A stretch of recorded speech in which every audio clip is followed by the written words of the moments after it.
Bueno, vamos a comenzar en donde dejamos la vez pasada, como una continuación de lo que el Señor ha querido insistir, subrayando una y otra vez en este tema que es fundamental para nosotros.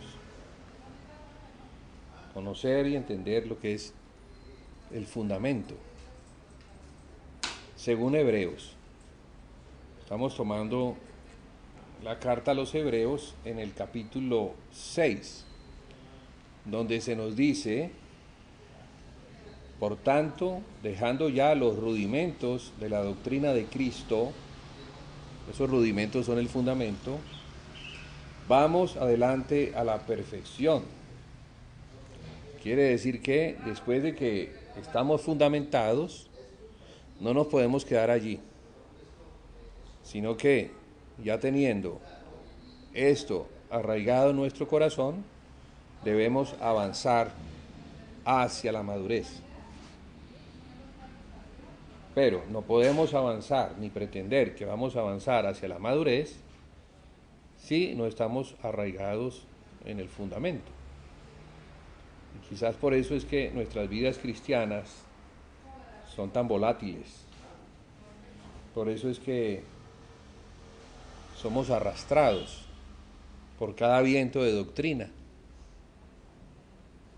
¿Por falta de qué? Por falta de estar fundamentados en Cristo.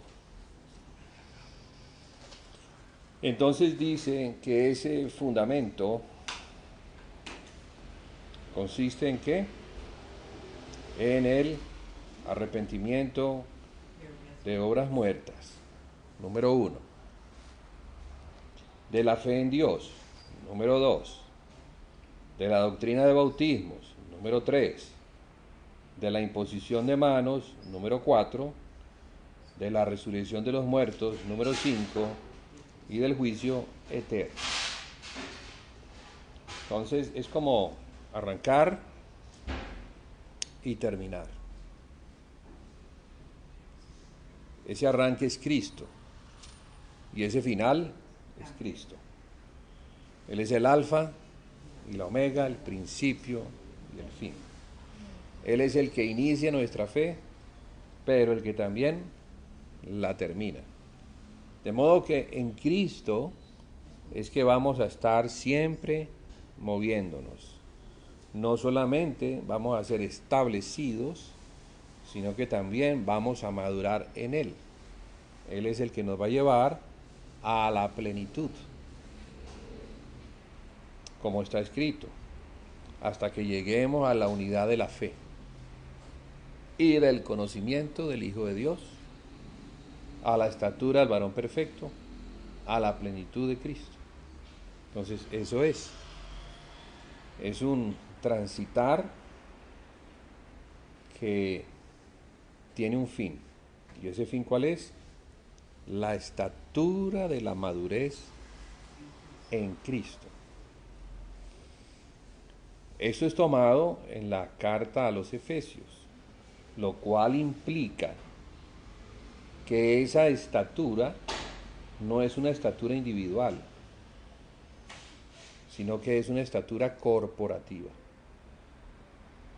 Quiere decir que si queremos nosotros avanzar hacia la madurez, debemos contribuir con la edificación del cuerpo de Cristo.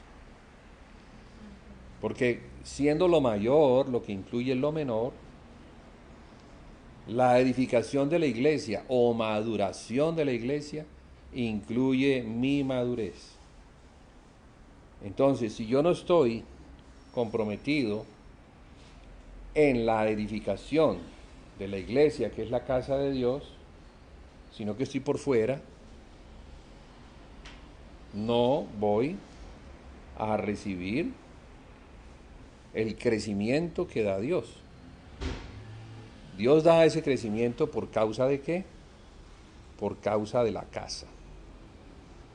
Entonces, allí es importante que entendamos la gran responsabilidad que tenemos al ser miembros del cuerpo de Cristo, que es una forma como el apóstol nos ayuda a entender, nos ayuda a ver que un cuerpo, como el cuerpo humano, tiene miembros y crece, nace, se va formando hasta que llega a la madurez natural. Una madurez que no solamente es una madurez en carne, sino que es una madurez mental, pero también espiritual. Así entonces debemos nosotros entender y comportarnos, llegar a tener una visión, como la tuvo el apóstol Pablo, que al tenerla, entonces vivió su vida en compromiso a esa causa. Él no se desvió, él no se dejó arrastrar por otras corrientes. Él trabajó hasta su muerte por la edificación de la casa de Dios, siendo un obrero de la casa, un apóstol. No todos somos apóstoles, no todos somos maestros, no todos somos profetas, pero todos, absolutamente todos, somos miembros del cuerpo de Cristo. Y algo el Señor nos ha dado de Él, porque todo procede de Él. Como es el cuerpo de Cristo y somos miembros, entonces tenemos un lugar en ese cuerpo, que es el de Cristo. Y algo de Él tenemos. Y eso que tenemos nos ubica, nos pone en distintos lugares de servicio y nos da también facultades espirituales, dones espirituales y acciones o operaciones para que podamos servir junto a los hermanos en esta gloriosa edificación. Para mí es lo más importante que un hombre pueda recibir, y el entenderlo lo va a liberar de muchas cosas, porque prácticamente nos ubica en el plan de Dios, nos saca del plan del maligno y nos pone en el plan de Dios, nos lleva directamente al cumplimiento de lo que Dios ha diseñado en Cristo desde el principio. Por eso dice que nos bendijo con toda bendición espiritual en los lugares celestiales en Cristo. ¿Y lo hizo cuando? Desde antes de la fundación del mundo. De modo que Él tenía esto ya lo tenía diseñado y lo ha ido resolviendo como el gran arquitecto y constructor, ¿sí? Fino arquitecto. Para Dios el tiempo no es como para nosotros, de modo que Él no está impaciente. Nosotros sí queremos que las cosas se nos den ya, o si no las vemos mañana, nos impacientamos, y si no las vemos en una semana, pues imagínense cómo vamos a estar. Queremos que todo se resuelva ya. Pero la Biblia dice que para Dios un día son como 1000 años, y 1000 años como un día. El tiempo para el Señor no es lo mismo que para nosotros. Para nosotros un día tiene 24 horas, ¿cierto? Y una semana tiene 7 días, y un mes tiene 4 semanas. Entonces, a veces la impaciencia es el enemigo de la obra de Dios. Porque como recibimos cosas, recibimos esta sabiduría, ya queremos que todo esto comience a funcionar. Pero estas cosas no comienzan a funcionar en el tiempo nuestro. Estas cosas funcionan en el tiempo del Señor. ¿Amén? Sí. La Biblia dice, Pablo sembró, Apolos regó, pero el crecimiento lo da Dios. Entonces Dios es el que da el crecimiento. Lo da. hay que esperar, hay que tener paciencia a que la palabra que ha sido sembrada en nuestro corazón comience a crecer hasta dar fruto. No podemos sembrar una semilla en lo natural y pretender que mañana vamos a cosechar una fruta. Hay que sembrarla primero, esperar que ella muera, germine, crezca y en el tiempo va a dar fruto. La naturaleza nos enseña los procesos de crecimiento y de madurez. Entonces digo esto porque el Señor, con toda su paciencia, ha ido dándole forma a su diseño, al diseño de su casa. Su casa tuvo un principio en Cristo, desde antes de la fundación del mundo, y se ha venido mostrando o revelando a los hombres. ¿En qué etapa vamos? Vamos a una etapa que no es final. Estamos esperando algunas cosas que, según la Biblia, tienen su cumplimiento para este tiempo, para esta era. La era previa a la venida del Señor Jesucristo. Porque Él viene, ¿cierto? O regresa. Ya vino una vez. Y vino por causa del pecado, para resolver el problema que había en la humanidad. El problema de la humanidad fundamentalmente era el pecado. Israel sigue creyendo que el problema se le va a resolver cuando venga un general, un rey, guerrero, que pueda someter a los enemigos. Siempre ellos pensaron eso, incluso los discípulos. Los discípulos pensaban que Jesús como Mesías iba a resolver el problema que Israel tenía con Roma, iba a someter a Roma, iba a derrotarla e iba a sacar a Israel nuevamente a ser cabeza de las naciones. Pero para que Israel llegue a ser cabeza de las naciones, se tiene que resolver el problema fundamental de Israel, como es el problema fundamental de todos los hombres, el pecado. El pecado.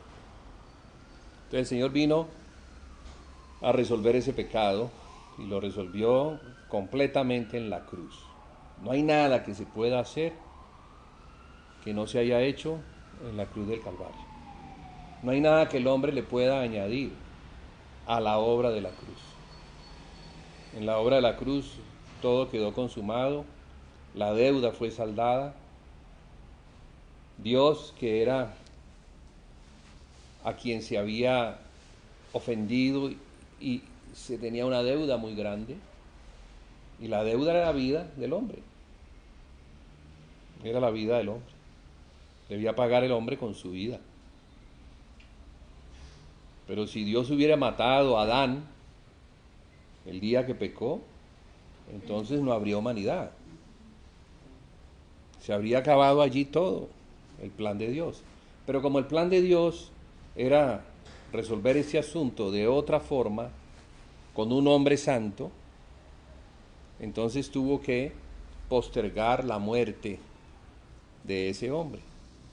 Esperar a que se diera un hombre santo, a que la descendencia del hombre en la mujer pudiera dar un hombre que tuviera mérito para ser aquel que pagara la deuda.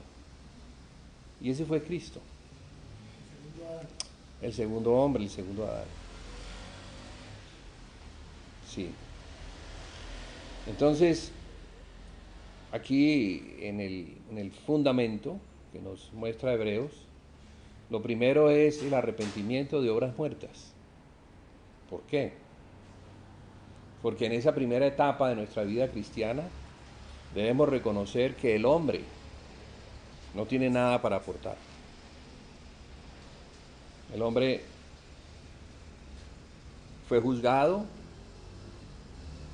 y condenado el día que pecó. Pero esa sentencia se postergó hasta el día de la cruz. Un hijo de Adán, un hombre santo perfecto, hijo de una mujer virgen, engendrado por Dios en ella, cumple la profecía dada en Génesis 3:15. La simiente de la mujer pondría la cabeza de Satanás bajo sus pies. Bien, entonces allí tenemos la victoria de Cristo. Y tenemos, podríamos decir, una etapa nueva y diferente que Dios abre para el hombre. Y la abre a partir de la cruz. Allí en la cruz el velo del templo se rasgó de arriba abajo, permitiéndole al hombre que no podía entrar por causa del pecado el acceso a la presencia de Dios. Porque la sangre hizo ese trabajo. Ahora que se nos ha otorgado el Espíritu por gracia, no por mérito, ¿cómo debemos vivir la vida cristiana? ¿Cómo debemos arrancar? Reconociendo que hay que vivirla plenamente en Cristo, porque Él nos puso en Cristo, nos bendijo en Cristo, desde antes de la fundación del mundo, en los lugares celestiales. ¿Para qué? Para que fuéramos santos y sin mancha delante de Él. O sea que la iglesia, que es la descendencia, podríamos decir así, de esa mujer en Cristo, tiene una comisión. Y esa comisión es mantenerse fiel hasta la venida de Jesús. Pero también tiene otra comisión, y es la salvación de Israel. Porque fíjese que la Escritura dice, en la profecía, que el hijo de la mujer pondría la cabeza de Satanás bajo sus pies. Debemos reconocer que esa mujer es Israel, no es Eva. Eva tipifica a esa mujer. La serpiente tipifica a Satanás. Entonces, la Escritura nos muestra una lucha entre Satanás e Israel.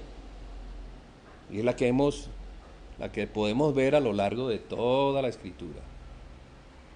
Pero también vemos que la serpiente tiene una descendencia, una simiente,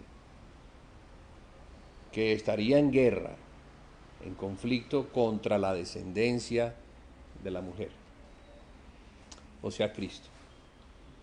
Entonces tenemos dos enemigos, que son la serpiente y su simiente, contra la mujer y su simiente.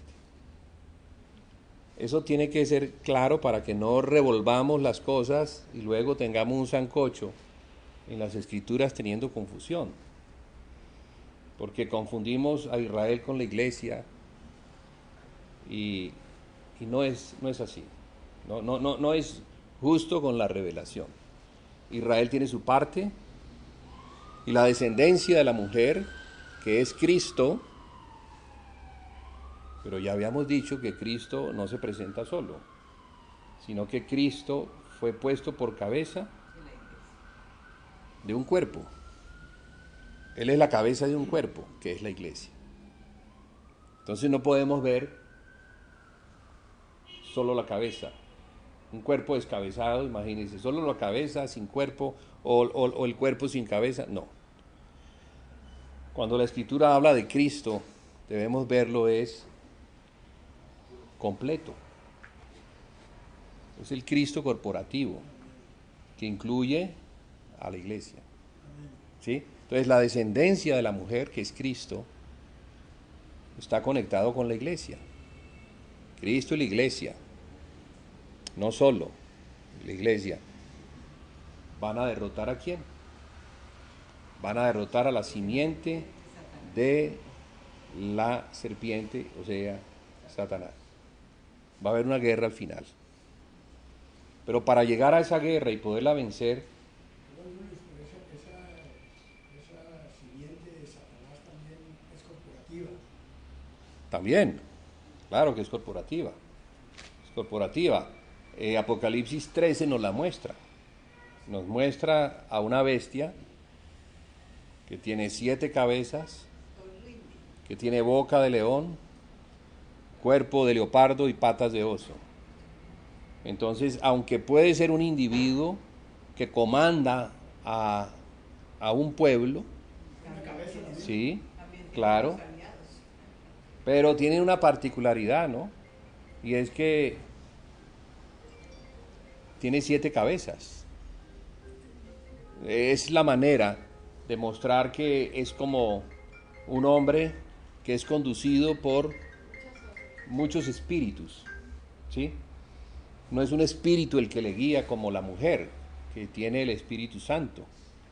La unidad que hay de Cristo con su Padre y de nosotros, la iglesia, con nuestro Padre y Cristo. Hay una unidad perfecta.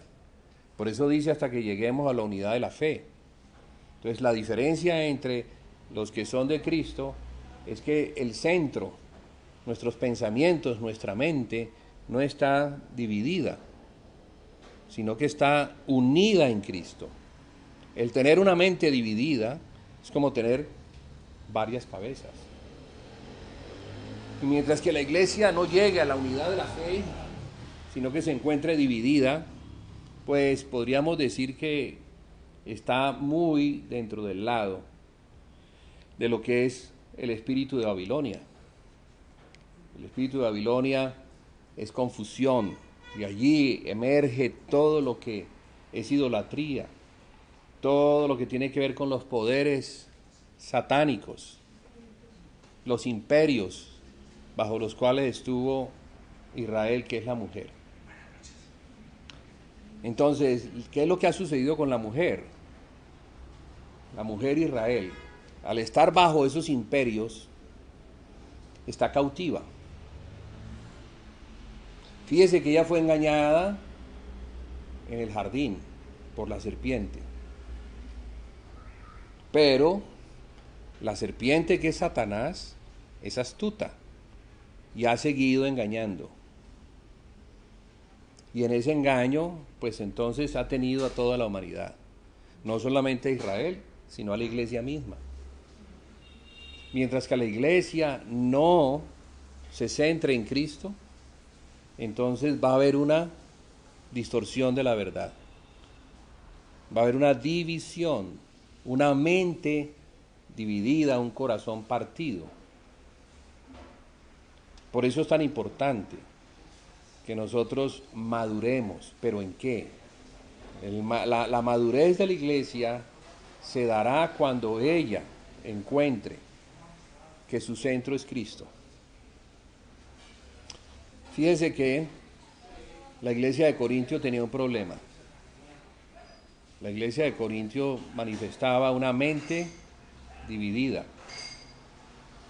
Allí los hermanos, aunque estaban juntos, no estaban unidos en una misma mente.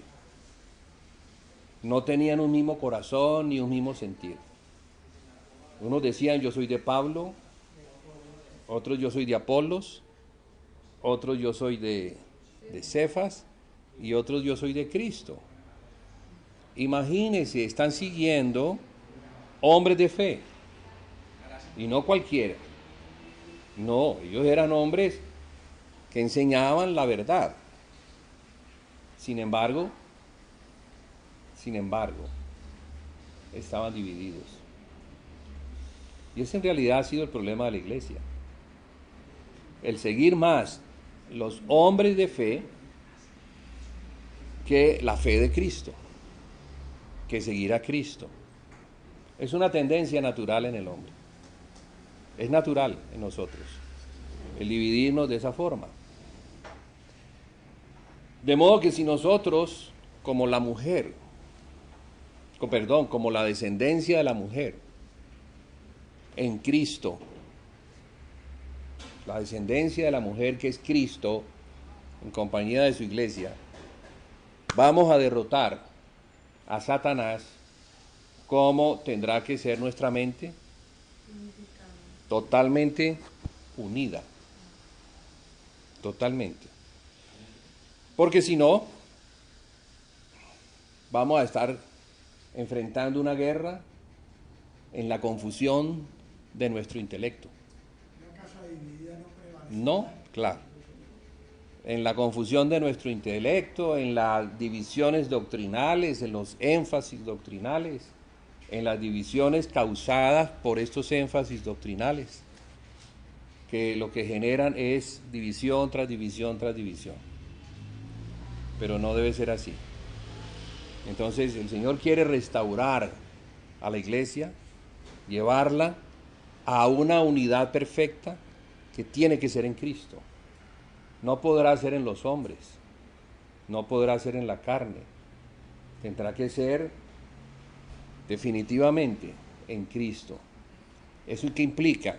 Eso implica lo que aquí nos dice el libro de Hebreos al principio: arrepentimiento de obras muertas, porque toda obra que no se haga perfectamente en Cristo es una obra muerta.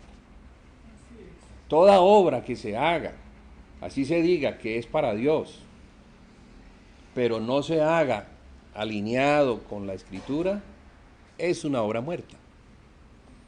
Y mucho de lo que se ha hecho hasta el momento, mucho de lo que la iglesia dice que hace en sus obras para Dios, no las hace en Cristo.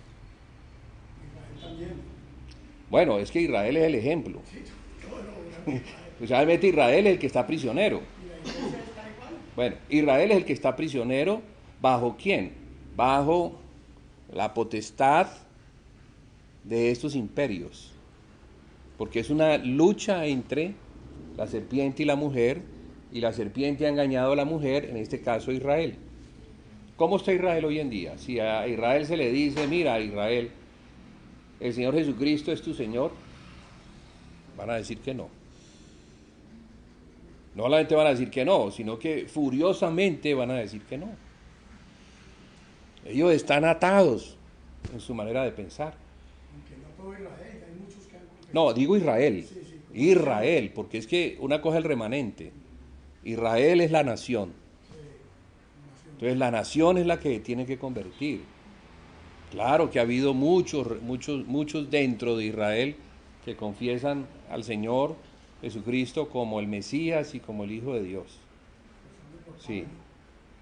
Los apóstoles eran israelitas, judíos. Y a lo largo de la historia ha habido muchos. Pero estamos hablando es de esta mujer. ¿Sí? Israel. Ella tiene que ser liberada. Así como Moisés, que es un tipo de Cristo, liberó a Israel de la potestad de Faraón en Egipto, que era una esclavitud en lo natural, y fue libertada por la muerte del Cordero Pascual, tipo de Cristo. Asimismo, al final del tiempo, el Señor envía a un libertador para liberar a Israel de la potestad que representa a Faraón, o sea, Satanás. Y ese Satanás ya se presenta como un dragón de 7 cabezas que tiene una imagen en su simiente como la bestia de 7 cabezas. La bestia de 7 cabezas de Apocalipsis 13 es una imagen y semejanza del dragón de 7 cabezas y que su color es escarlata, hablando de la capacidad que tiene para matar. Tiene el color de la sangre, para matar, para destruir. Eso ha sido Satanás, el padre de la mentira, pero el primer homicida desde el principio. Es un asesino. No ha venido para liberar, sino para aprisionar a los hombres. nosotros hemos sido liberados en parte. Digo en parte, porque sabemos que Cristo es el que nos libertó de los poderes de la muerte y del pecado. Pero estamos siendo libertados de los pensamientos que aún tenemos y que conducen nuestra vida y que todavía no son perfectos. Porque si fueran perfectos, entonces estaríamos expresando una iglesia perfecta, un cuerpo de Cristo perfecto. ¿Sí? Entonces, todo esto lo digo porque es importante que estemos arraigados en Cristo, fundamentados en Cristo. Algo que al principio del tiempo las iglesias recibieron, tuvieron esa gracia, ¿no?, de tener apóstoles que las establecían firmemente en Cristo. Ese era el trabajo de los apóstoles, poner el fundamento para que aquellos que ya lo tenían edificaran encima. Como dice Pablo, yo como perito arquitecto, yo pongo el fundamento, pero ustedes, ya señala a la iglesia, edifiquen encima. También dice Efesios capítulo 2, siendo edificados sobre el fundamento de los apóstoles y profetas. ¿Quiénes? Judíos y gentiles. Entonces la revelación nos muestra que no solamente los judíos son los que se edifican sobre ese fundamento, sino que también los gentiles. Pues la iglesia está conformada del remanente tomado de las naciones. Remanente tomado de las naciones. Judíos y gentiles.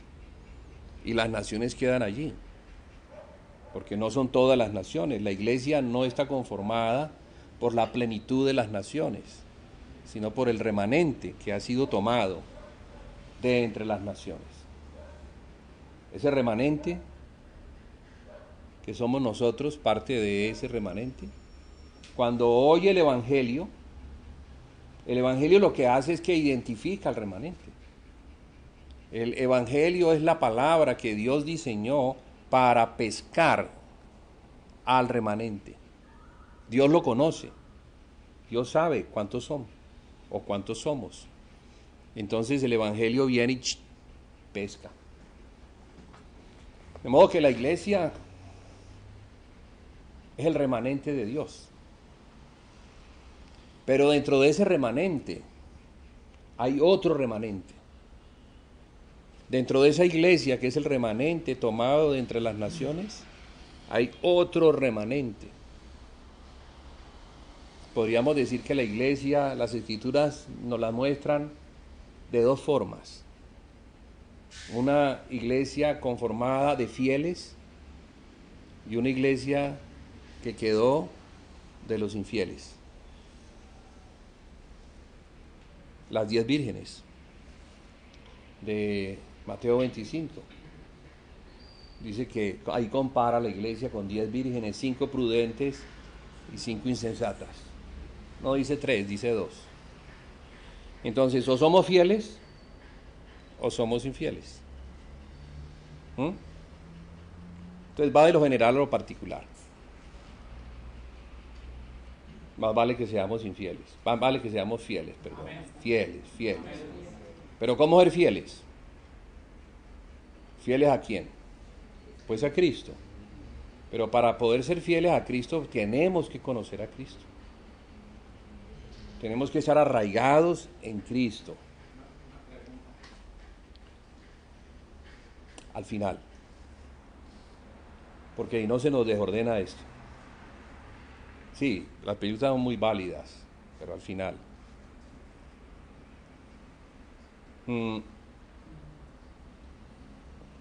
Hebreos 6 nos muestra esa importancia de estar arraigados, cimentados, para luego sobreedificar. La ignorancia de ese fundamento es como si, el Señor lo dice, en Mateo 7. Dice que compara a todo aquel que oye y hace sus palabras con una casa edificada sobre la roca. De modo que una casa edificada sobre la roca es una iglesia edificada sobre Cristo, porque la roca es Cristo. Pero la condición, ¿cuál es? Oír y obedecer. No solamente oír. No solamente oír, porque los hebreos habían oído. Ellos habían oído, pero no habían obedecido. Ese era el problema de los hebreos. Lo que señala la carta a los hebreos es que a ellos ya les habían hablado del fundamento, pero que habían hecho, no habían hecho nada. No habían madurado. No habían recibido esto con fe. No. Y estaban regresando a las prácticas mosaicas. O sea, estaban regresando a las obras de la carne, a lo que el hombre hace en su fuerza y no a lo que el hombre hace en la fuerza de Cristo, la cual viene por medio de la fe. Porque, ¿qué nos enseña la fe? Que somos débiles, que no tenemos fuerza. Pero cuando reconocemos nuestra debilidad, la fuerza de Cristo obra. ¿Cierto? Pero cuando no conocemos el poder de Cristo, que eso puede suceder, entonces terminamos obrando en la carne, haciendo una obra para Dios que nos parece buena, decente, con muy buenas intenciones, pero falsa, porque no procede del conocimiento que debemos tener de Cristo. Entonces todo arranca allí, arrepentimiento de obras muertas que sigue la fe en Dios, porque sin fe nadie puede agradar a Dios. Sin saber que es Dios el que obra, entonces ¿cómo voy yo a tener confianza? ¿Cómo voy yo a esperar en Él? Nada. La Biblia no me puede decir arrepiéntete sin darme la solución. Arrepiéntete de obrar en ti, me tiene que dar la solución, obra teniendo fe en Dios. Entonces, mire lo que nos muestra la fe en Dios, nos muestra un panorama enorme. Y la fe en Dios va creciendo en la medida en que vamos conociendo y profundizando en Dios. Entonces la iglesia tiene que crecer en el conocimiento del Hijo de Dios, que ha sido el encargado de parte de Dios de dar a conocer todo lo que proviene de Dios. O sea que la fe en Dios es la fe en Cristo, que es el Hijo de Dios. ¿Amén? Bueno, luego viene la doctrina de bautismos. Voy a explicarlo rápidamente porque ya lo hemos explicado muchas veces. Muy necesario esto para que la iglesia avance en poder. Bueno, ya está dejando su poder humano, ahora está tomando el poder de Dios, porque crece en el conocimiento del Hijo de Dios, pero ahora debe reconocer que hay una doctrina de bautismos que le muestra al creyente el poder de Dios en Cristo para ella. En esa doctrina de bautismos vemos, número 1, la necesidad de arrepentirnos para perdón de pecados y bautizarnos en el nombre de Jesús. Podríamos decir que vuelve a comenzar esto. Toda persona que oye el Evangelio y que responde al Evangelio, ¿qué hemos de hacer? Se la tiene que llevar a las aguas. La respuesta de Pedro es, arrepiéntanse y bautícense en el nombre de Jesucristo para perdón de pecados y recibiréis el don de Dios. El Espíritu Santo. Porque sin el Espíritu Santo, entonces no puede haber iglesia. No puede haber iglesia. La iglesia es el resultado de la regeneración de nuestro espíritu. De nuestro espíritu. no de nuestra alma. Es la regeneración de nuestro espíritu. Quiere decir que nuestro espíritu estaba muerto en delitos y pecados. Pero por el poder de resurrección que hay en Cristo, después de haber resucitado, Dios puede levantar el espíritu del hombre que está muerto y darle vida. Y al darle vida, lo une al Espíritu de Dios para que tenga comunión con Dios. En esa comunión de nuestro espíritu regenerado con el Espíritu Santo hay un poder enorme. En ese poder enorme es en el que Dios quiere que venzamos todos los poderes que hay. El poder que hay en el mundo, el poder que hay en la carne y el poder de Satanás. Pero hay que saber usarlo. Perdón, es que no te escuché. ¿Podrías repetir ese punto? Es que se me alborota. No por volumen, sino que fue que... Sí. No por volumen, sino que fue que me perdí en ese último pedacito. Bueno, no, lo que digo es que En ese poder, ¿cuál es el poder? el poder que hay el poder que resucitó a Cristo de entre los muertos, que es un poder de resurrección, ese poder es el que mora en nosotros, que es el Espíritu que resucitó a Cristo de entre los muertos. ¿Sí? No es cualquier poder, es un poder de resurrección, que no solamente resucitó a Cristo de entre los muertos, sino que al tomar de Dios de Cristo, resucitó nuestro espíritu muerto en delitos y pecados. Ahora nuestro espíritu, si es que somos de Cristo, no está muerto. Nuestro espíritu ha renacido de nuevo. Hay una regeneración. Y en esa regeneración de nuestro espíritu en comunión con el Espíritu de Dios, hay un poder enorme. Es un poder que hay que saber usar. ¿Para qué? Para vencer. Porque hay que vencer los poderes que están por fuera de nosotros. El mundo tiene su poder, Satanás es el príncipe de este mundo, y la carne también tiene su poder. ¿Y la carne qué es? El hombre viejo. Hay algo en nosotros que se llama el hombre viejo, el cual tiene que ser vencido todos los días, por medio de la negación, llevándolo a la cruz cada día. Entonces, si esto no lo aplicamos, si nosotros no vivimos conscientemente, ignorando estos poderes, pues vamos a ser cristianos no en victoria, sino derrotados.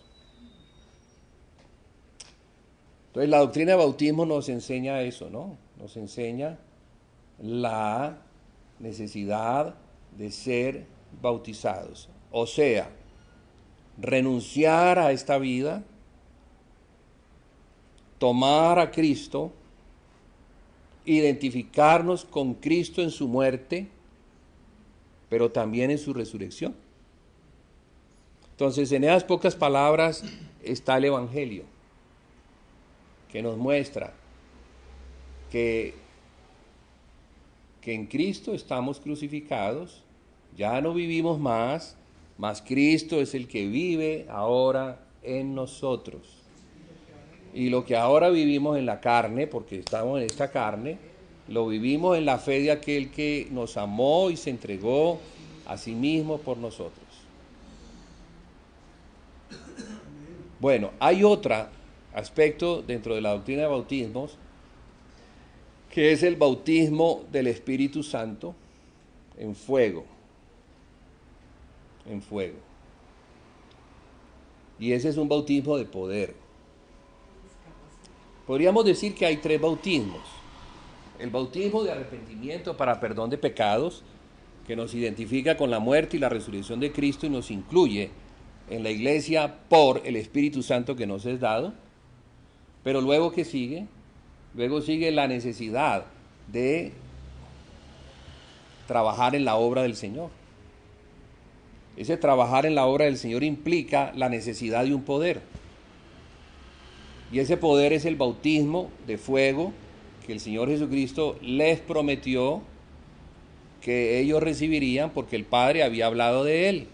Entonces les dijo, quédense en Jerusalén, esperando la promesa del Padre, porque recibiréis poder cuando haya venido sobre vosotros el Espíritu Santo y me seréis testigos. Ahora, ¿de qué está hablando? Está hablando de la capacidad que los discípulos iban a recibir para ser testigos. Esta palabra testigos incluye el ser mártires, que significa dar la vida por la causa del Evangelio, en el lugar donde yo esté o a donde el Señor me llame, porque era desde Jerusalén, pasando por Judea, Samaria, Galilea y hasta lo último de la tierra. ¿Sí? Entonces, estas cosas es necesario reconocerlas, conocerlas, oír de ellas, saber qué es lo que el Espíritu Santo tiene, porque si yo no sé, si no he oído que el Espíritu Santo existe y que además, sí, yo puedo decir, sí, el Espíritu Santo existe, pero ¿y qué saber de eso? Dice que había unos discípulos en Éfeso que no sabían, no habían oído hablar del Espíritu Santo. Entonces Pablo, investigando, les pregunta, ¿y ustedes en qué fueron bautizados? Y ellos le dijeron, pues nosotros fuimos bautizados en el bautismo de Juan. Ah, en el bautismo de Juan.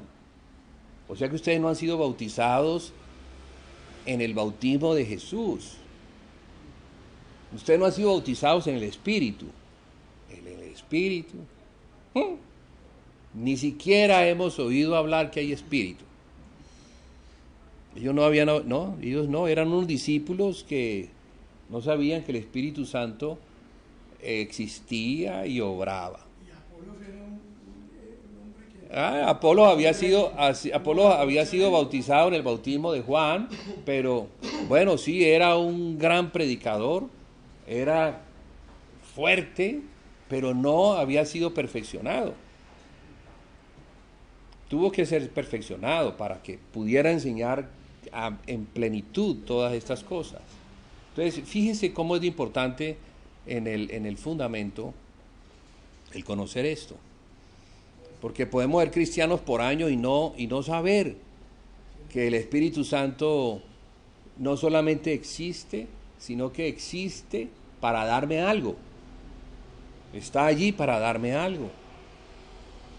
Después de que los apóstoles les explicaron lo que era el Espíritu Santo y cómo el Espíritu Santo había sido enviado por Jesús para capacitar, para enseñar, para consolar, para pastorear y para empoderar, entonces pusieron las manos sobre ellos y recibieron el Espíritu Santo. Fíjese, pero recibieron instrucción. Entonces, todo esto de la doctrina de bautismos tiene que ver es con la instrucción acerca del Espíritu Santo. Voy a decir algo, ustedes lo van a juzgar. Jesús dice, antes de irse, le dice a los discípulos, a los apóstoles, les dice lo siguiente: toda potestad me es dada en el cielo y en la tierra. Mire qué importante, no solamente en el cielo, porque Él está sentado a la diestra del Padre sobre toda potestad, sobre los principados, sobre todo, pero también tiene autoridad en la tierra. Con esa autoridad, que es celestial y terrenal, es que Él les dice, los envía a las naciones para que prediquen el Evangelio, enseñándole a los discípulos a guardar todas las cosas que Él les ha mandado. Pero dice, bautizándolos en el nombre del Padre, del Hijo y del Espíritu Santo. 3 bautizos. No es uno solo. Son 3 bautizos. Porque una cosa es el bautismo en el nombre de Jesús para perdón de pecados y recibir el Espíritu Santo. Y otra cosa es sumergir a la iglesia en el conocimiento del Padre, en el conocimiento del Hijo y del Espíritu Santo. De modo que los discípulos tenían que enseñar todo esto. Todo lo relacionado con el Padre, todo lo relacionado con el Hijo y todo lo relacionado con el Espíritu Santo. Porque ese bautismo tiene que ver es con el discipulado. Dice, enseñándoles a guardar todas las cosas que yo les he dado hasta el fin. Y yo estaré con ustedes hasta el fin. Entonces, todo esto la iglesia tendrá que recibirlo hasta que venga el Señor Jesucristo. ¿Amén? Sí. Entonces vemos aquí estos bautizos, ¿no? La doctrina de bautismos le da conocimiento, le da poder, pone a la iglesia bajo esa esfera de autoridad que es el Espíritu Santo, vicario de Cristo, el enviado de Cristo, que significa vicario, no es el Papa, no es un hombre, no, es Dios. Gracias a Dios estamos bajo la cobertura de Dios, del Espíritu, y no bajo la cobertura de ningún hombre. Eso es sumamente herético. El decir que la iglesia o las iglesias o cualquier denominación necesita estar bajo la cobertura de un apóstol, eso es herejía. Eso es decir que el Espíritu Santo no está. Sí, eso es herejía y alta. No, la iglesia ha sido encargada al Espíritu Santo. Entonces, la ignorancia de lo que el Espíritu Santo hace, y es preparar a la novia del Hijo, prepararla, va a llevar a que los hombres se pongan bajo las manos de los hombres y no bajo las manos del Espíritu Santo. Bien, eso así en resumen es lo que tiene que ver con la doctrina de bautismo. La doctrina de bautismo está relacionada con Cristo, con el Espíritu Santo y con el Padre. ¿Sí? Bautizándolos en el nombre del Padre y del Hijo y del Espíritu Santo. Porque también la iglesia debe reconocer que tiene un Padre. Nosotros, los creyentes, tenemos un Padre que es sobre todas las cosas. De esa forma somos una familia. De esa manera no estamos divididos como en familias, poniéndonos bajo las manos de otros padres, o papas, o pastores. No, estamos bajo la cobertura del Padre, nuestro Padre, único Padre. ¿Sí? Los principios de la unidad de la iglesia, mostrados en Efesios capítulo 4, son muy claros. Son muy claros. Tenemos un mismo Señor, que es el Señor Jesucristo. Tenemos un mismo Espíritu, que es el Espíritu Santo. Tenemos una misma fe, que es la fe de Cristo. Tenemos un mismo bautizo, que es el bautismo en el cuerpo de Cristo. Y tenemos un mismo Padre, que es sobre todo. Si eso nosotros lo entendemos y lo mantenemos, no vamos a ser engañados por Satanás, que quiere es romper la unidad de la iglesia, fraccionándola para que existan muchos cuerpos de Cristo en una determinada localidad. Así la iglesia no va a tener poder. Así la iglesia en una división, pues en vez de tener a una cabeza que es Cristo, va a tener otras cabezas y se va a parecer mucho al anticristo, que tiene 7 cabezas. Lo que sigue a continuación es la imposición de las manos. Ese es un tema mucho más largo, entonces lo voy a pasar un poquito de largo, porque tiene que ver con las autoridades que el Señor ha dejado en la iglesia. Las manos le representan a Cristo, son las manos de Cristo. Las manos no solamente sirven para dar, sino que sirven para recoger. Las manos sirven para bendecir, Las manos sirven para imponerlas sobre los enfermos para que ellos sanen. Las manos sirven para orar y pedirle a Dios que derrame su Espíritu Santo. Las manos sirven para impartir dones espirituales. Entonces, hay muchas cosas en las manos que son importantes para nosotros entender y recibir. ¿Por qué? Porque dependemos también del ministerio apostólico y también del ministerio de los ancianos, que son los obreros. Los apóstoles son los obreros extralocales, los ancianos son los obreros locales. Hay que reconocerlos porque el Señor no los ha desechado. Todavía continúan vigentes, como lo dice la carta a los Efesios, capítulo 4. Dice que Él constituyó a unos apóstoles, a otros profetas, a otros evangelistas, a otros pastores y maestros. ¿Para qué? Fíjese que son 5. ¿Para qué? Para perfeccionar a los santos para la obra del ministerio. ¿Y cuál es la obra del ministerio? La edificación del cuerpo de Cristo. Entonces, si a esta mano le quitamos un dedo, bueno, ella todavía sigue cogiendo, pero no es igual. Pero si le quitamos 2, entonces con 3 dedos ya es muy difícil. Y si le quitamos 4 con un dedo, va a ser muy complicado. Entonces no podemos olímpicamente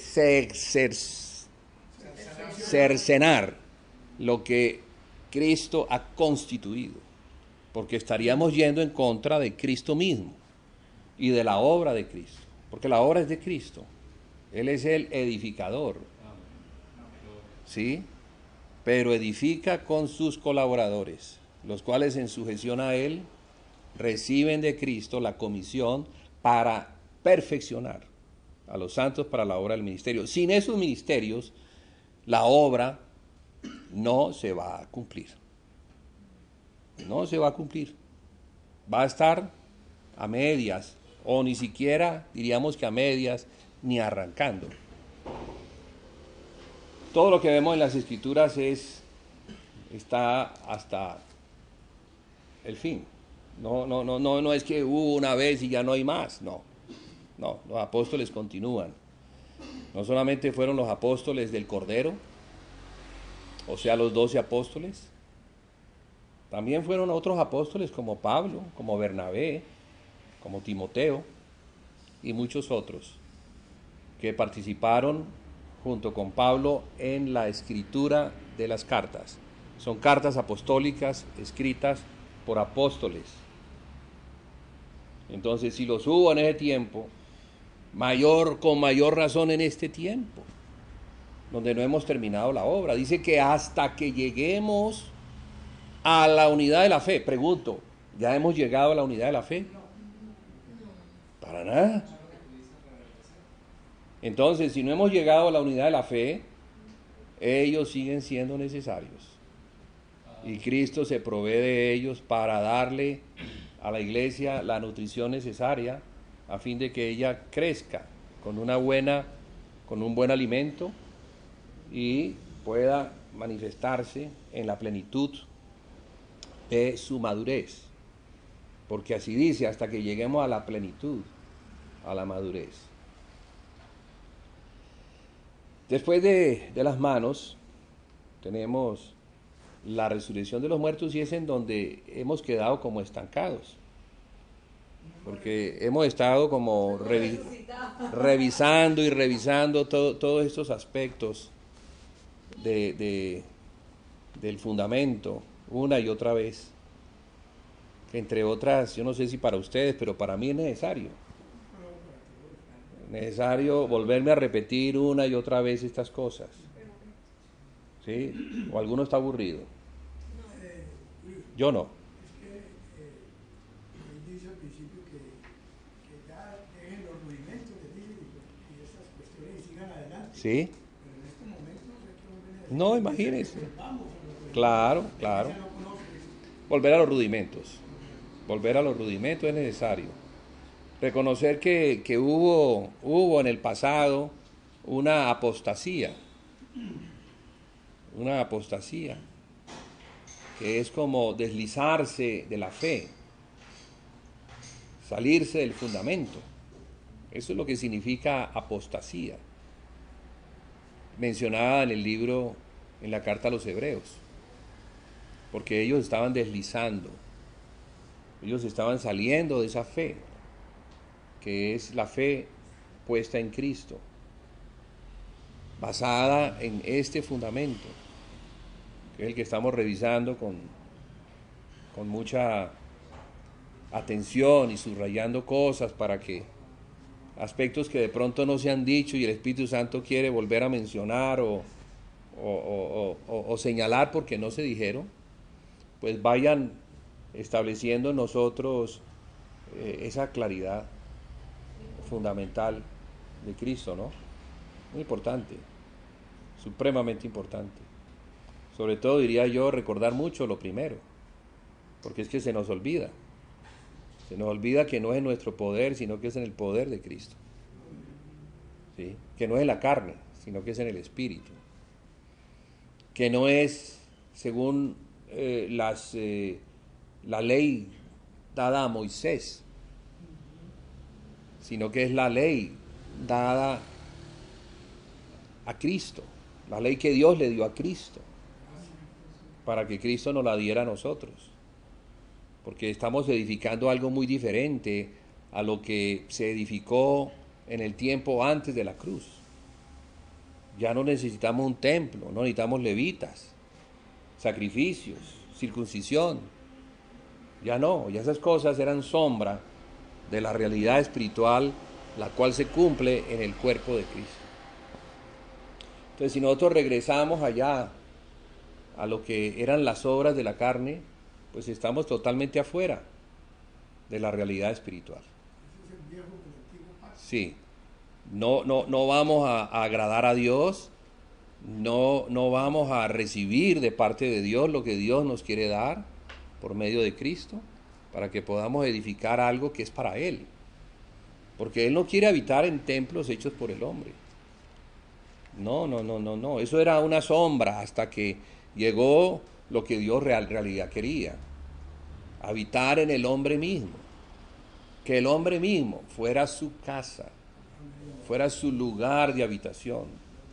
Que nuestro corazón fuera el lugar santo donde un Dios santo quiere habitar. Ahora, Dios no entra solo. Para que Dios entre, primero tiene que entrar Cristo.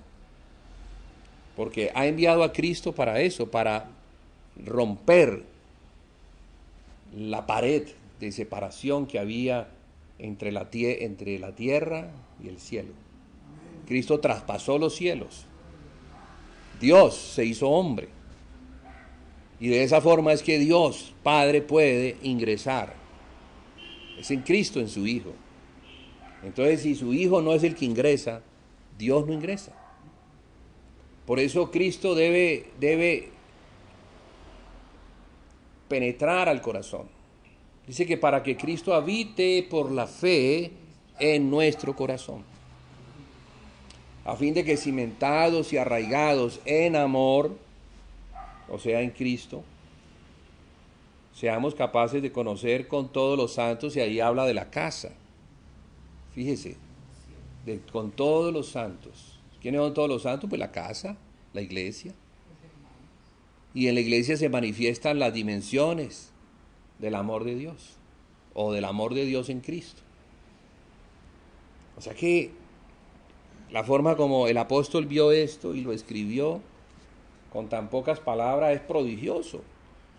Quizás nos cuesta trabajo entenderlo porque son pocas palabras y a veces pasamos por encima de ellas de una manera superficial y no profundizamos.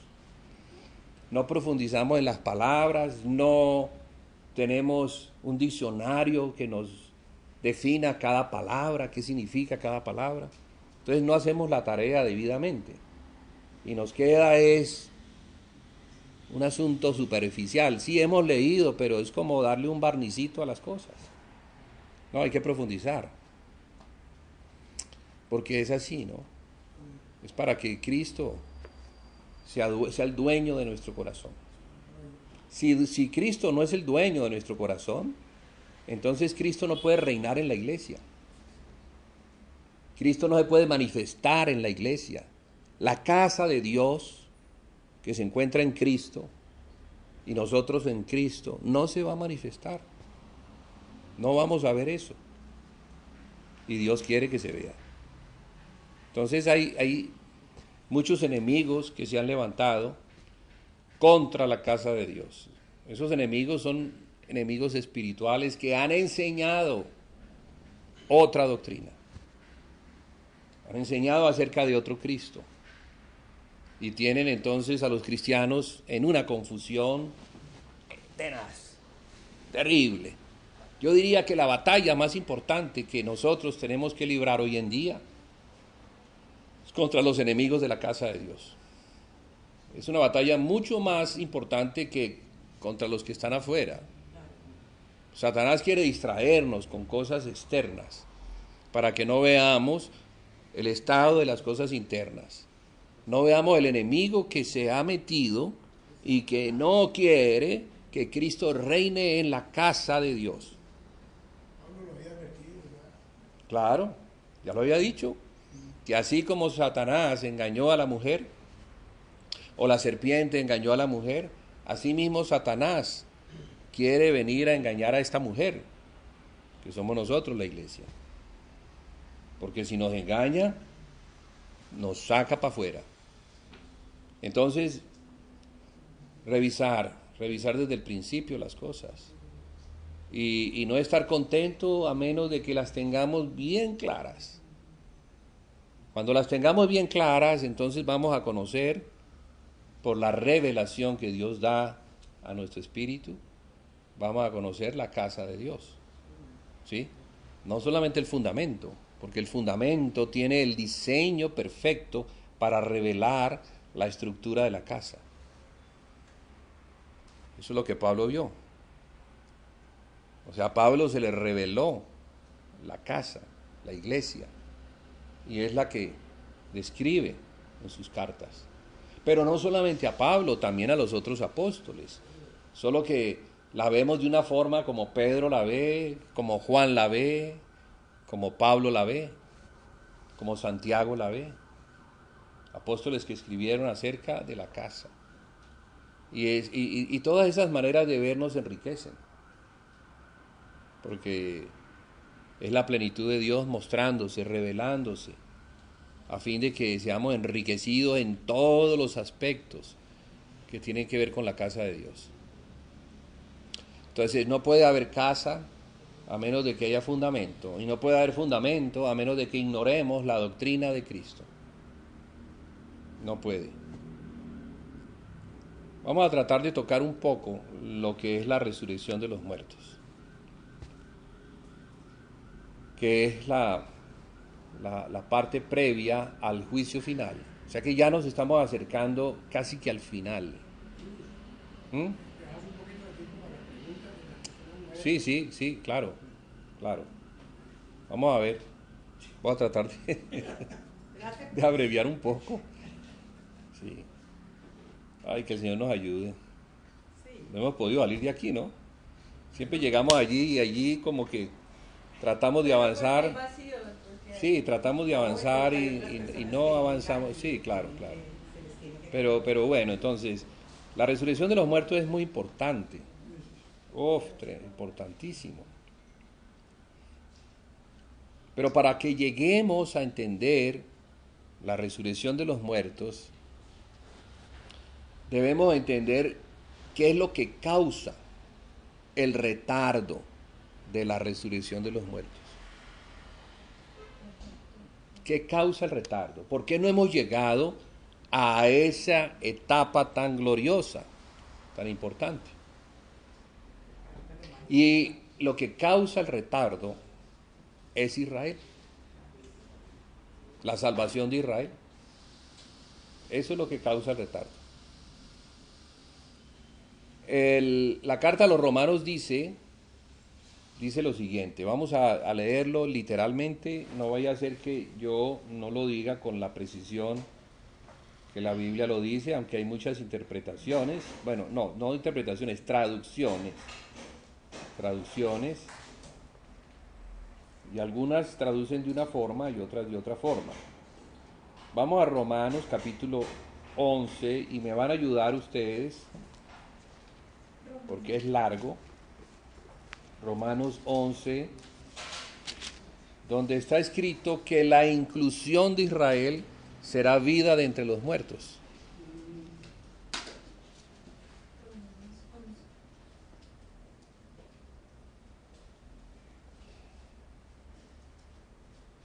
O sea, todo Romanos 11 nos va a mostrar algo importante, y es que Dios no ha desechado a Israel. Quiere decir que Israel está en la agenda de Dios, en la agenda para la salvación, que es en Cristo.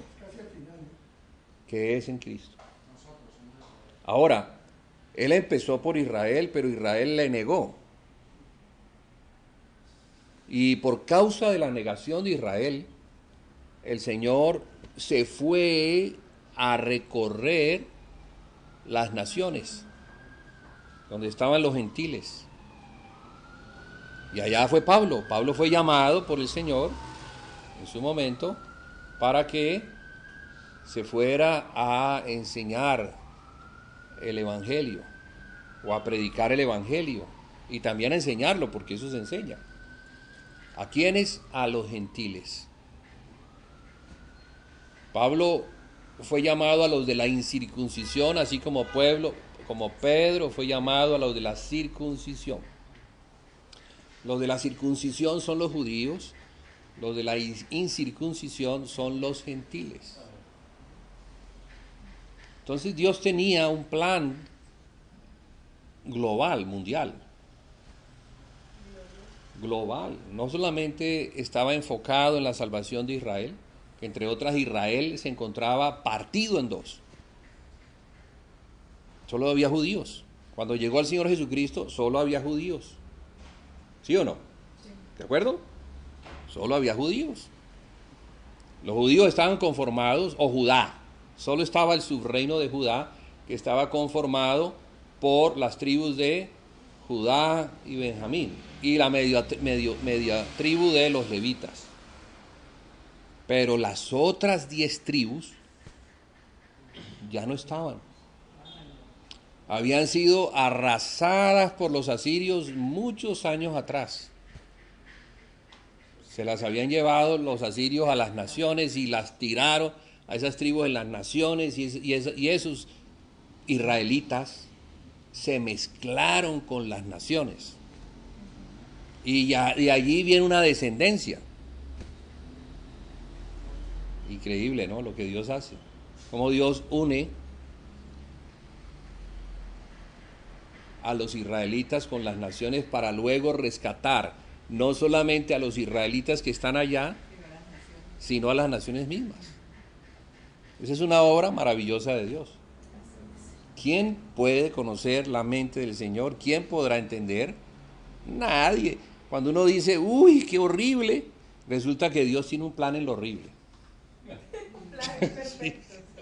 Sí. En lo que nosotros vemos como horrible, Él tiene una gracia especial, una sabiduría, que lo único que hace es sacarle las babas al diablo. El diablo queda atontado allí con lo que Dios está haciendo. Sí, gloria a Dios, porque de esa forma también pone a Satanás en su sitio. Sí, sí, de entre esas naciones, ellos se mezclaron.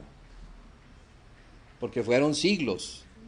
Y claro, si a mí me tiran una nación y de pronto yo no estoy bien, porque la verdad es que los israelitas no estaban bien en su fe, ellos fueron cogidos a causa de su apostasía.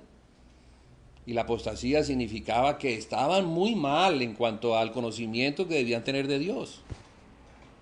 O sea que ellos no guardaron la fe como la guardaron los judíos, que estaban mejor. Y por eso entonces se mezclaron, y al mezclarse unieron a los gentiles con ellos. Entonces cuando llegó el Evangelio, allá, el Evangelio atrapó a las ovejas perdidas de la casa de Israel, junto con los gentiles que estaban allí. Entonces no podemos saber nosotros si tenemos sangre si en nuestra sangre se encuentre la sangre de algún israelita. Lo más seguro es que sí. Lo más seguro es que sí. Entonces hay una unión. Hay una unión. Allí entre gentiles e israelitas. Romanos 15. ¿Ah? Romanos 15. Hermano Julián, pero no significa de pronto que una persona en un sitio recóndito que no tenga nada de relación biológica con los israelitas no es tener... No significa que no, también. No, lo que yo estoy diciendo es que él está recogiendo a los israelitas por ese medio. No a los gentiles por medio del Evangelio.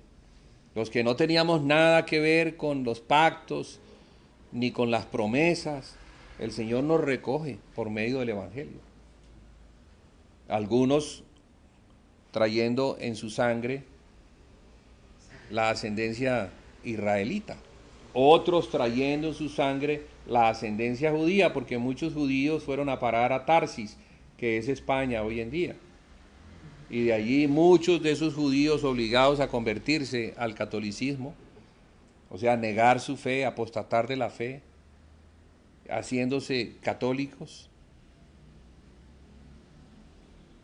De allí hay muchos que de pronto son ascendientes nuestros, pero también otros obligados a salir de España, judíos, llegaron a estas tierras. Bueno, hay un asunto allí relacionado con la salvación que tiene Dios para Israel, sus 12 tribus, pero también para las naciones incluidas dentro de. Pero ese no es el tema. El tema ahora es la resurrección de los muertos. Y como la resurrección de los muertos tiene que ver, según Romanos 11, con la inclusión de Israel. ¿Ya encontraron allí? 15. Romanos 15. Ah, sí. Entonces dice 11:15. Porque si su exclusión es la reconciliación del mundo, ¿qué será su admisión sino vida de entre los muertos? ¿Qué significa la vida de entre los muertos? La resurrección. Vida de entre los muertos es resurrección. Volver a vivir. Pero fíjense cómo el tiempo, cómo el crono nos muestra que para que venga la resurrección, Israel tiene que haber entrado. Tiene que haber sido incluido. El Señor tiene dos rebaños, por así decirlo. El rebaño de Israel y el rebaño de los gentiles. Son ovejas suyas. Son sus ovejas. Él no solamente es el Señor de Israel, Él es el Señor también de las naciones. Él murió y se ganó el derecho. Él, un judío, descendiente de David, Mesías de Israel, en la cruz se ganó el derecho a ser el Señor de las naciones, a ser el Rey de reyes y Señor de señores. Fue por lo que hizo en la cruz. No por haber nacido como descendiente de David. Como descendiente de David es el Mesías de Israel. Pero como el que murió en la cruz, Él abrió la puerta para todo el mundo. Como dice el Evangelio de Juan capítulo 3, verso 16. Que tanto amó Dios al mundo, que ha dado a su Hijo unigénito, para que todo aquel que en Él crea no se pierda, mas tenga vida eterna. Y allí incluye a todo el mundo. Allí no está hablando solamente de Israel. Allí está hablando de todo el mundo. Entonces, en Cristo Dios se gana una familia. Se ganó al hombre descendiente de Adán. Porque fíjese, el hombre descendiente de Adán fue siendo, lo fue como filtrando, lo filtró en Abraham. De allí Abraham le prometió que en su simiente serían benditas todas las naciones de la tierra. Fíjese, la promesa está dada desde el tiempo de Abraham. Pero luego va con Isaac, y con Isaac va Jacob, que se convierte en Israel, y allí viene la nación de Israel. Y de la nación de Israel, ¿quién viene? Viene Cristo. O sea, esa nación de Israel, que es la mujer, da a luz un hijo que es Cristo. Para que ese hijo, que es Cristo, ¿sí?, derrote a la serpiente, y al derrotar a la serpiente, incluya a todo el mundo en la salvación de Dios. Ese es el evangelio de Dios para todas las naciones, no únicamente para Israel. Desde el principio de la Biblia. Claro, desde el principio, porque eso le dijo ¿a quién? A Adán. Entonces esa profecía no es para Israel, esa profecía es para el hombre en general. Solo que Dios la cumpliría de una manera progresiva. Ahora entonces estamos nosotros, las naciones, o los gentiles, la iglesia, en cada localidad. Falta Israel. ¿Qué vamos a hacer entonces? ¿Vamos a dejar a Israel que se muera? ¿Ah? ¿Vamos a dejar allá que se muera en esa guerra que están librando? Que entre otras ni saben qué es lo que está sucediendo ni por qué están en guerra. Porque ellos no saben que la causa de esa guerra es que ellos no han aceptado a Cristo como el que reconcilia a los hombres con Dios. Mientras que los hombres no estén reconciliados con Dios, que es el que reconcilia todas las cosas, los hombres andarán en guerra. Amén. No habrá paz. Como ellos están legalistas y nos ven a nosotros que no estamos unificados, entonces ellos no creen. Sí, pues sí, claro. Pero fíjese, es un asunto también que tiene que ver con el plan de Dios. No importa lo que ellos estén viendo, sí, seguramente ellos en carne están viendo, pero lo que debemos nosotros ver es lo que Dios está haciendo. Porque ¿qué es lo que dice Romanos? Que cuando los gentiles lleguen a su plenitud, entonces Israel será salvo. Quiere decir que hay una condición para que Israel sea salvo. Que los gentiles lleguen a su plenitud. ¿Y cuáles son los gentiles? Nosotros. ¿Y cuál es la plenitud? La madurez en Cristo. Claro, la plenitud de la que estamos hablando, hasta que lleguemos a la estatura del varón perfecto, a la plenitud de Cristo. Entonces es necesario que la iglesia gentil llegue a la madurez que es en Cristo. ¿Toda la iglesia? No, porque no toda la iglesia va a llegar. Un remanente es el que va a llegar. Siempre ha sido así. Dios tiene un pueblo grande, pero todo el pueblo no es fiel. Un remanente es fiel. Y Dios trabaja con el remanente fiel para salvar al que no es fiel. Así como Adán no fue fiel, él trabajó con su Hijo Cristo, el fiel, para salvar a toda la humanidad. Entonces, los remanentes Dios los usa para salvar al resto. Entonces, de la iglesia gentil, el remanente de la iglesia gentil es quien va a trabajar a favor de Israel. ¿Dónde está escrito eso, hermano? ¿Usted de dónde saca eso? Bueno, miremoslo. Lo vemos primero en Romanos. Pero Romanos tiene una concordancia que está en Apocalipsis 3. Vamos a Apocalipsis 3.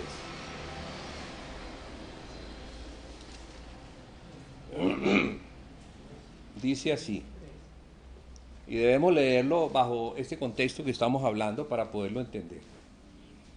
Dice el mensaje a la iglesia de Filadelfia. Mire que estas 7 iglesias, Filadelfia, estas 7 iglesias, ¿dónde están?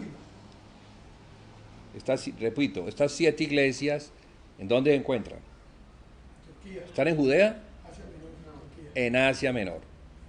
¿Son iglesias judías? No, son iglesias gentiles. Aquí está la iglesia gentil, representada en estas 7 iglesias.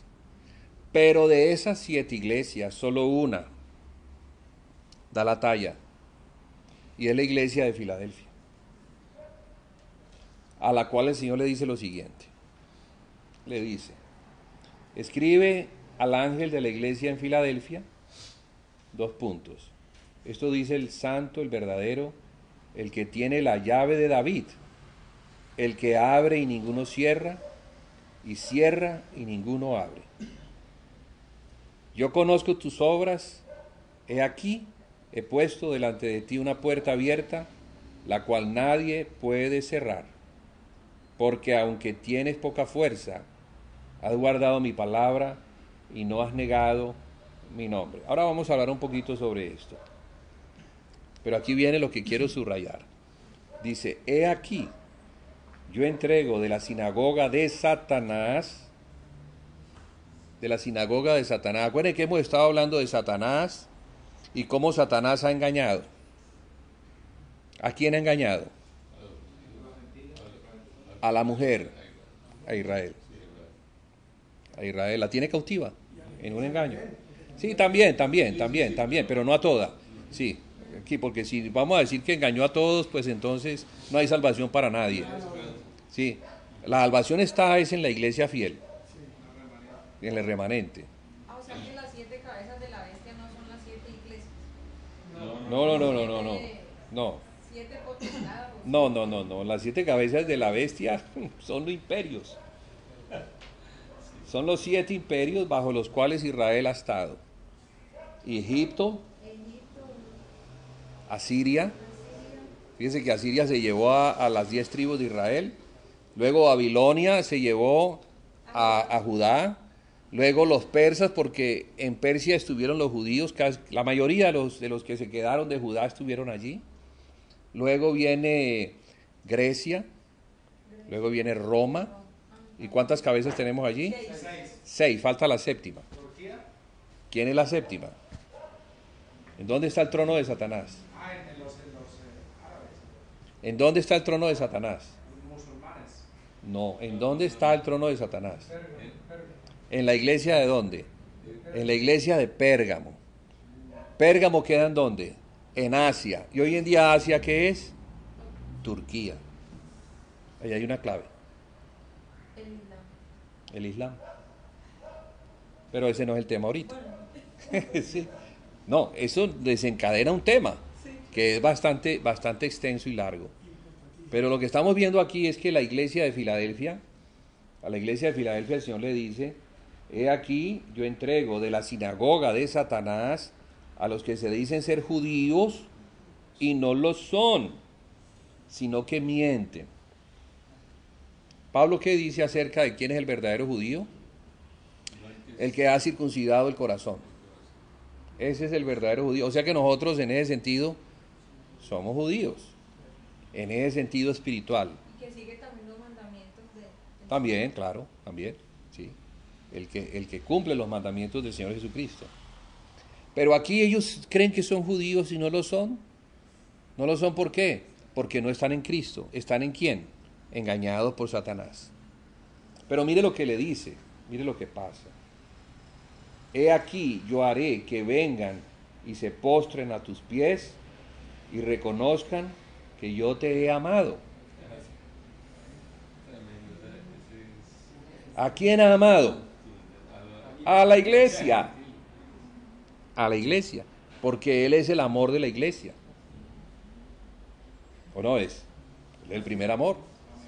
Él es el amor de la iglesia. Y para la iglesia, Cristo es nuestro amor.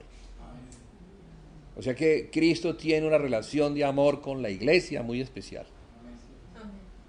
La tiene con los judíos también. Pero con la iglesia es especial. Especial. Entonces ellos van a reconocer que ellos van a ver algo que tiene la iglesia, que hasta ahora ellos no reconocen. No reconocen ni la iglesia, ni a los gentiles, a los que les dicen goyín. O sea que muchos de esos rabinos ortodoxos nos tratan como si fuéramos la escoria. Para ellos nosotros vamos a ser los esclavos de ellos. Sí, inmundos, como nos comparan con animales, con los animales inmundos. Porque los gentiles comen animales inmundos, comen cerdo y cosas así. Pues no solo los de ellos, sino que Pero aquí hay una clave, y es que aquí Jesús se le presenta como el que tiene la llave de David, la llave de David, la que cierra y ninguno abre, y la que abre, y ninguno cierra. ¿Qué llave tenía David? ¿Qué llave? ¿Por qué David? Porque la descendencia de David está en Jesucristo. No, pero esa no es la llave. Porque David, en el tabernáculo de David, David le dio participación a los gentiles, Exacto. a las naciones, Exactamente. a todos los que venían, Exactamente.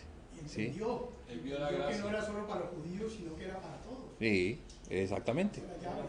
La llave de David es que él le abrió la puerta a los gentiles. En otras palabras, en la discusión que tienen los judíos en Hechos 15 sobre qué hacer con los gentiles que se estaban convirtiendo, porque ese era un tema álgido. ¿Qué hacemos con ellos? ¿Qué les enseñamos? ¿Cuál va a ser la doctrina para ellos? Porque nosotros la tenemos, nosotros tenemos a Moisés, y Moisés, pues, lo leemos todos los días en la sinagoga, pero ellos no van a la sinagoga. Hay que enseñarles a Moisés. Hay que llevarlos a las sinagogas, a enseñarles a Moisés, para que se circunciden y para que hagan todo lo que Moisés dice que hay que hacer. A ellos se les abrió el coco y se les llenó fue de tiniebla, no de luz, porque no habían visto la luz del Evangelio. Eso era lo que estaban insistiendo en esa reunión. Pero estaban allí Pedro y Pablo. Judaizando. Claro, estaban judaizando. Estaban Pedro, que dijo, no, un momentico, porque cuando yo fui a donde los gentiles y les hablé de Cristo, y el Espíritu Santo descendió, confirmando en sus corazones la fe, yo no les hablé de Moisés. Entonces, ¿por qué el Espíritu Santo confirmó la fe de ellos cuando yo les hablo de Cristo?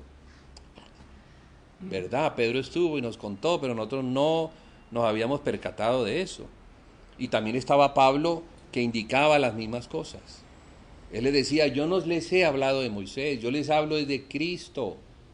Y cuando les hablo de Cristo, el Espíritu Santo viene sobre ellos, los bautiza y hablan en lenguas, y vemos el poder, la llenura del Espíritu Santo en ellos. Y discutían, y de pronto se levanta una columna de entre los judíos allá, un anciano.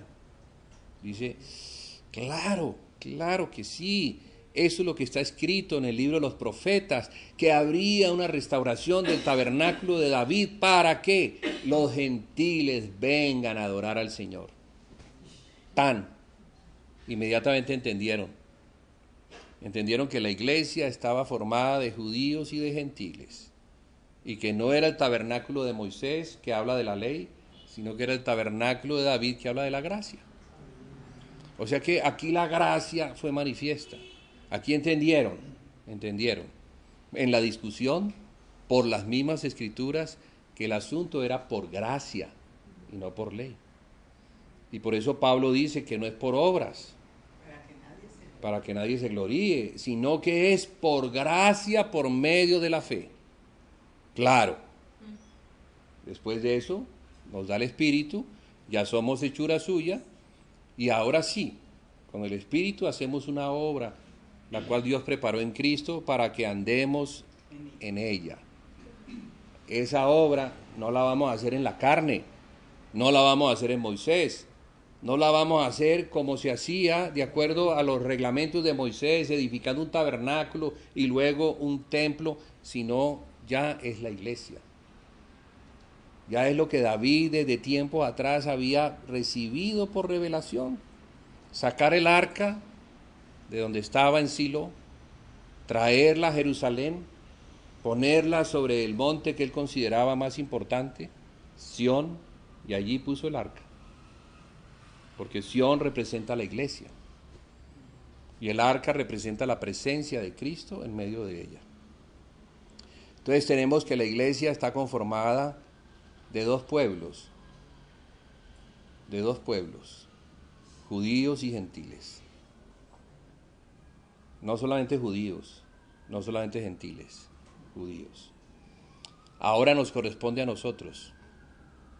Nos corresponde a nosotros. Mire, es que estamos hablando de la resurrección. Pero, hermanos, ¿quiénes quieren resucitar? Todos, ¿cierto? Bien, ¿va a venir resurrección? Dios tiene un tiempo para la resurrección. Pero Dios tiene en sus tiempos, este conocimiento de que la palabra llegaría en su tiempo, pondría en nosotros un querer como un hacer, porque la semilla ha madurado, porque los gentiles han madurado. Y cuando los gentiles lleguen a esa plenitud, a esa madurez, los gentiles se voltearán de verse a sí mismos en sus problemas y en sus cosas y se volverán para Israel. Es responsabilidad de esa simiente, de ese pueblo que fue salvado por los judíos, que nosotros también devolvamos el favor. Es una devolución del favor, ¿cierto? A nosotros nos llegó Pablo, pero ¿y a ellos quién les va a llegar? Pues algunos Pablos que estén entre nosotros, que vayan para allá y compartan y prediquen y contra todo viento y marea, porque Satanás va a estar allí y no va a querer y seguramente va a matar a muchos por medio de ellos. Pero fíjese que a Cristo también lo mataron ellos, pero Cristo murió por ellos. Por ellos, no importa, murió. Y por su muerte viene la salvación a todas las naciones, incluido Israel. Entonces vamos a dejar allí esa partecita. Luego nos vamos a enfocar en el misterio de Israel. O sea, cómo Israel ha llegado a estar a donde está. Desde dónde el Señor tomó un pueblo para su nombre, Israel. Y cómo Israel llegó a esa cautividad. Cómo se encuentra cautivo entre las naciones. Y cautivo entre las naciones significa bajo el príncipe de esas naciones hasta que sea derrotado, porque Satanás tiene que ser derrotado y va a ser derrotado según lo que nos muestra Apocalipsis capítulo 12. Dice que la mujer da a luz un hijo varón, y luego dice, y ellos le han vencido. O sea que ese hijo varón no es un individuo, sino que es un cuerpo. Claro, es una iglesia. Dice que y ellos le han vencido por medio de la sangre del Cordero y de la palabra del testimonio de ellos, y porque menospreciaron sus vidas hasta la muerte. Entonces, van a vencer a Satanás hasta la muerte. No solamente teniendo el poder de la sangre del Cordero, que es el que evita que Satanás nos acuse, sino por el testimonio nuestro, que es ya la madurez, testigos listos para dar la vida, como hicieron los apóstoles, hasta que se cumplan las palabras del Señor hacia ellos e Israel venga a la plenitud de su salvación. Amén. Padre, te damos las gracias por tu palabra. Señor, bendícenos en ella. Que tu palabra no regrese a ti vacía, sino que produzca conforme al poder de resurrección que hay en ella. Señor, que guardemos esta palabra que es vida, y que es vida de entre los muertos, así como Israel al recibir la palabra también experimentará, no solamente en ellos, sino en todos aquellos que se encuentran en Cristo, una resurrección de gloria. Señor, que podamos ver esto, que podamos participar de este tiempo glorioso que tú nos permites ver por medio de la Escritura y recibir por medio de la fe. En el nombre de Jesús te damos las gracias y te bendecimos. Amén y amén y amén.